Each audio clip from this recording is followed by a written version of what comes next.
Hey guys, I wanted to talk to everybody about a few things. I'm gonna start doing some videos.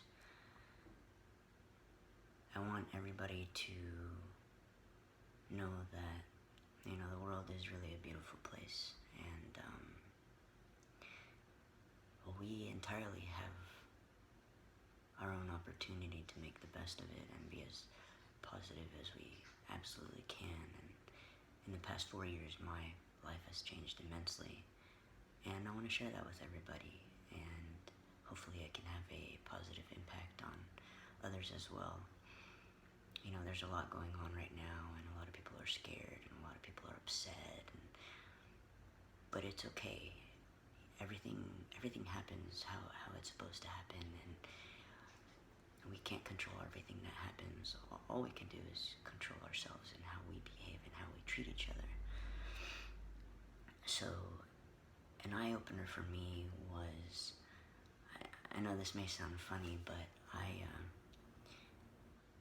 had a fortune cookie that kind of changed my life.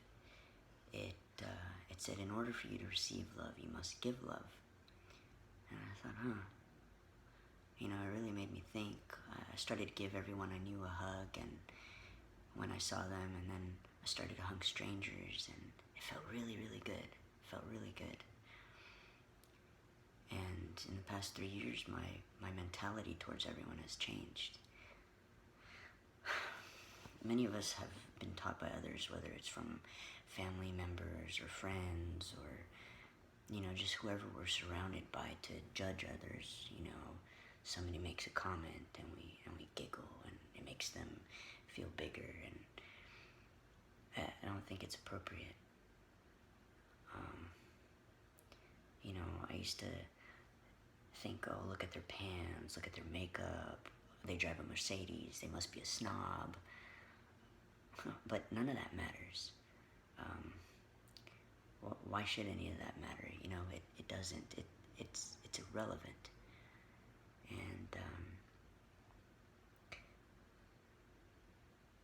we just need to focus on ourselves and not really worry about others. Because once we can dig deep inside and focus on ourselves, then life gets really, really amazing. It may take a lot of practice, and for me it did. I had to learn to have conversations with my ego, and I didn't even really know what ego was. My ego naturally wanted to just talk about everybody and everything, and oh, look what they're wearing, and it drove me crazy. It made me a different person that I didn't want to be. And I had to switch on my brain and start a better focused path.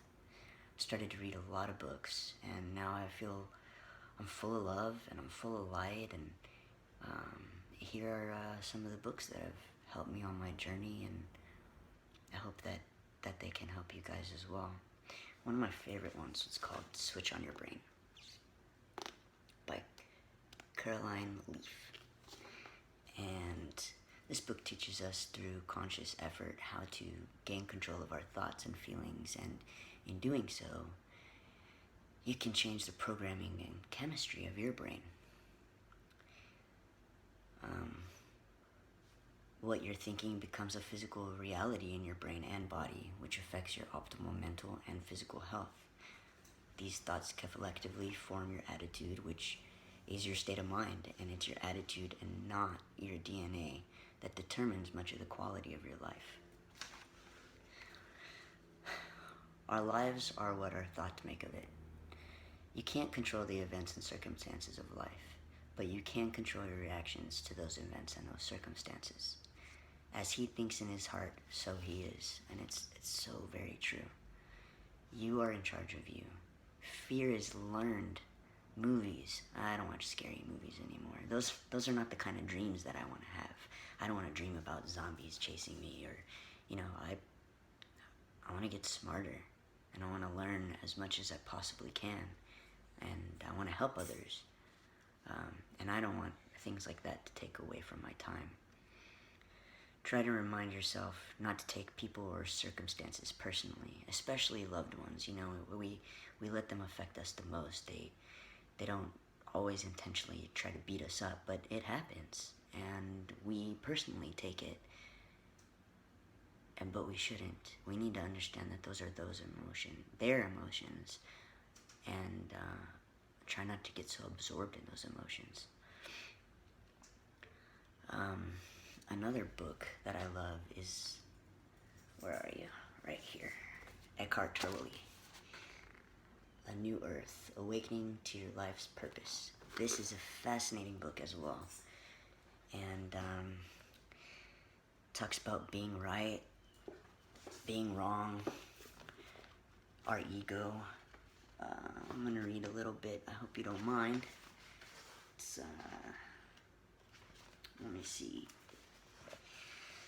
Complaining as well as fault-finding and reactivity strengthen the ego's sense of boundary and separateness on which its survival depends.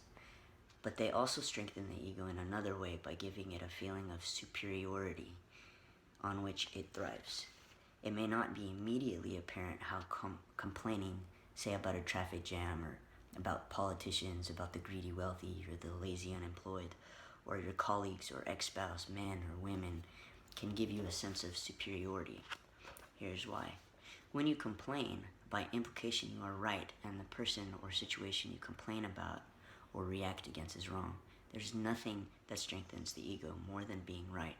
Being right is identification with a mental position, a perspective, an opinion, a judgment, a story. For you to be right, of course, you need someone else to be wrong. And so the ego loves to make wrong in order to be right. In other words, you need to make others wrong in order to get a stronger sense of who you are. Not only a person, but also a situation can be made wrong through complaining and reactivity, which always implies that this should not be happening. Being right places you in a position of imagined moral superiority in relation to the person or situation that is being judged and found wanting. It is that sense of superiority the ego craves and through which it enhances itself.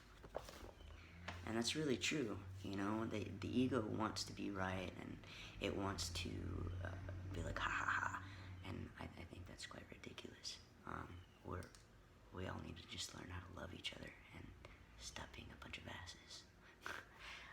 Another book that's really cool is Untethered Soul, and this helps a lot also. And Untethered Soul by Michael A. Singer. I'm going to read a tiny bit about this too, and I hope you don't mind. So, the voice inside your head. Shoot, I can't remember her name. What is her name? Darn, here she comes. What is it, Sally? Sue? She just told me yesterday. What's the matter with me? This is going to be so embarrassing. In case you haven't noticed, you have a mental dialogue going inside your head that never stops. It just keeps going on and going on. Have you ever wondered why it talks in there? How does it decide what to say and when to say it? How much of what it says turns out to be true?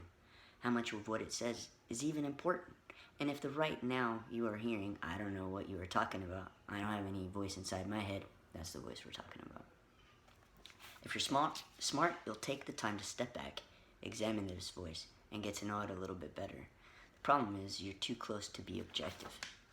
You have to step way back and watch it converse. While you're driving, you hear internal conversations like, wasn't I supposed to call Fred? I should have. Oh my God, I can't believe I forgot. He's gonna be so mad. He may never talk to me again. Maybe I should stop and call him right now. No, I don't want to stop the car right now. Notice that the voice takes both sides of the conversation. It doesn't care which side it takes, just as long as it gets to keep on talking. When you're tired and trying to sleep, it's the voice inside your head that says, what am I doing? I can't go to sleep yet. I forgot to call Fred. I remembered in the car, but I didn't call. If I don't call now, oh wait, it's too late. I shouldn't call him now. I don't even know why I thought about it. I need to fall asleep. Oh shoot, I can't fall asleep now. I'm not tired anymore, but I have a big day tomorrow, and I have to get up early. What a drag. I mean, we all do that, and it's such a pain. No wonder you can't sleep. Why do you even tolerate that voice talking to you all the time? Even if what it's saying is soothing and nice, it's still disturbing everything that you're doing. If you spend some time observing this mental voice, the first thing you will notice is that it never shuts up. When left to its own, it just talks. Imagine if you were to see someone walking around constantly talking to themselves. You would think, how strange. And I think that a lot of people think, oh, that person must be crazy. So what's the point? The same is true for the voice inside your head. Why is it talking? It's you who's talking, and it's you who's listening. And when the voice argues with itself, who is it arguing with? Obvious, right? Who could possibly win? It gets very confusing. Just listen. I think I should get married. No, you know you're not ready. You'll be sorry. But I love him. Oh, come on. You felt that way about Tom. What if you had married him? If you watch carefully, you'll see that it's just trying to find a comfortable place to rest. It will change sides in a moment if that seems to help, and it doesn't even quiet down when it finds out that it's wrong. It simply adjusts its viewpoint and keeps on going. If you pay attention, these mental patterns will become obvious to you. It's actually a shocking realization when you first notice that your mind is constantly talking. You might even try to yell at it in a feeble attempt to shut it up. But then you realize that's the voice yelling at the voice. Shut up, I want to go to sleep. Why do you have to talk all the time? Obviously, you can't shut it up that way. The best way to free yourself from this incessant chatter is to step back and view it objectively. Just view the voice as a vocalizing mechanism that is capable of making it appear like someone is in there talking to you. Don't think about it, just notice it. No matter what the voice is saying, it's all the same. It doesn't matter if it's saying nice things or mean things, worldly things or spiritual things. It doesn't matter because it's still just a voice talking inside your head. In fact, the only way to get your distance from this voice is to stop differentiating what it's saying. Stop feeling that one thing it says is you and the other thing it says is not you. If you're hearing it talk, it's obviously not you. You are the one who hears the voice. You are the one who notices that it's talking. You do hear it when it talks, don't you? Make it say hello right now. Make it say hello. Give it a second. Of course you can. There's a voice talking, and there is you who notices the voice talking. The problem is that it's easy to notice the voice saying hello, but it's difficult to see that no matter what the voice says, it is still just a voice talking and you listening. There's absolutely nothing that voice can say that is more you than anything else it says. Suppose you were looking at 3 objects, a flower pot, a photograph, and a book, and were then asked, which of these objects is you? You'd say, none of them. I'm the one who's looking at what you put in front of me.